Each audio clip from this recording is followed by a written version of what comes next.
Moving on to our final segment as we wrap things up. The games of the weekend, because looking ahead to next week, we know tournaments are starting, but I can't sit here and tell you who's going to be playing who at what time. But this is the last time we'll be able to do that. Huge weekend coming up. Saturday is absolutely jam-packed. St. John's at Marquette. That's number 6 St. John's at number 20 Marquette. Kentucky, number 19, they're heading to Columbia to face number 15 Missouri. Number 25, Mississippi State, they're heading to Arkansas. Arkansas, that's a big game for them as they are firmly on the bubble. They would love one more feather in their cap. The Iron Bowl on the hardwood, number 7 Alabama at number 1 Auburn. Auburn dominated the first matchup in Tuscaloosa, so we'll see if they can carry that on. Mississippi at number 5 Florida. Mississippi far off of the bubble, but a win in Gainesville, that makes them a live contender. So big game for the Rebels out in Oxford. Number 2 Duke heading to their old foe at North Carolina to face to go to Chapel Hill. Of course, North Carolina, that would be a huge win if they could get the job done. However, they were absolutely dog walked in their first matchup, even though it was in Durham. And then finally on Saturday, number 3 Houston heads to Waco to face Baylor again, another bubble team that would love to grab that feather and put that into their cap. And finally, essentially, all the power schools will be done, but Michigan and Michigan State, they want to play all on their own on Sunday. Number 17 Michigan, number 8 Michigan State. And then we can't forget about Monday and Tuesday. Monday, you will see the WCC finals. Gonzaga and St. Mary's will be playing, not against each other. They'll be playing whoever comes out of it. And the finals, which I think we both expect to see Gonzaga and St. Mary's advance to, will be played on Tuesday of next week before the conference tournaments get rolling for everyone else. But Raider Jim, your thoughts on some of these games as we wrap up the regular season?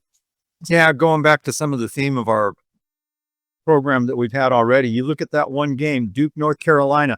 How many weekends in the past when it was that last weekend of conference play, Duke and North Carolina, and that was must-see TV. You had to watch it, and you knew it was going to be a battle. Doesn't feel like that this year. It just doesn't. It looks like Duke's just going to go out there and take care of business.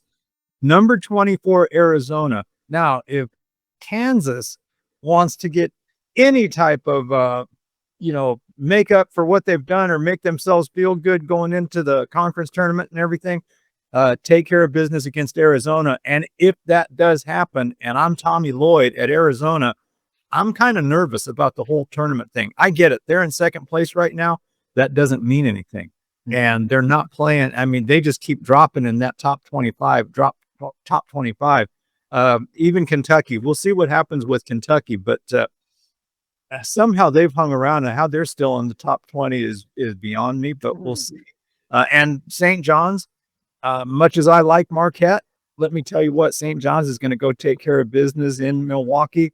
And St. John's, there's the team that I would not want to play in the first round or the second round. They just don't care. They've got blinders on, and they're just, whoever steps on the court, let's play ball, let's do it. So we'll see. And there was a day when I would have thought that other matchup that you have down, the interstate battle between Houston and Baylor, that would have been quite a game. But again, Baylor is just not the Baylor of 2 years ago or even last year. So we'll see what happens. But I think that might be Baylor's last shot. Yeah, normally, you kind of look at these. Obviously, Duke's a 1 seed. I don't think there's any doubt about that. So, you kind of ask, well, what are they playing for? Anything like that. They would absolutely love to put the final nail in UNC's coffin if they could go out and win by 25. And I'll tell you this right now, Duke is playing the best basketball I've seen in a very long time. They are so bleeping good. They're beating everyone by, astronomical numbers. I saw a tweet. It was like their last 4 games, it was the deficit was 40, 34, and 28, something like that. The numbers might not be right, but they're in that ballpark. absolutely incredible. I know Auburn has that number one next to them, but they fell last night to Texas A&M. I think Duke's the best team in this country on the college level. It'd be very interesting because for UNC, it's very simple. Well, the saying it out loud is simple. Maybe actually doing it isn't. But if they go out and they beat Duke, I think they will be a tournament team. But again, I think Duke wants to end that. That Arkansas-Mississippi State game is interesting to me, mainly because I want to learn a little bit more about Mississippi State. I'll be honest with you. I haven't seen anything from Mississippi State this year.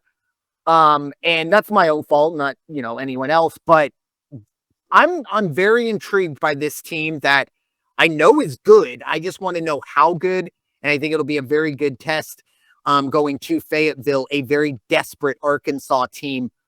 And I'm also, looking ahead to next week, the WCC, very excited to, hopefully see a good semifinal, but I want Gonzaga St. Mary's. With all due respect to the San Franciscos or the Santa Claras, or anyone else who wants to be a fly in the champagne, I think we all want to see Gonzaga St. Mary's round 3.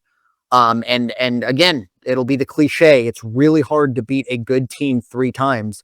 And that's what St. Mary's will essentially have to be doing, or asked to do, if they do face off in the WCC final.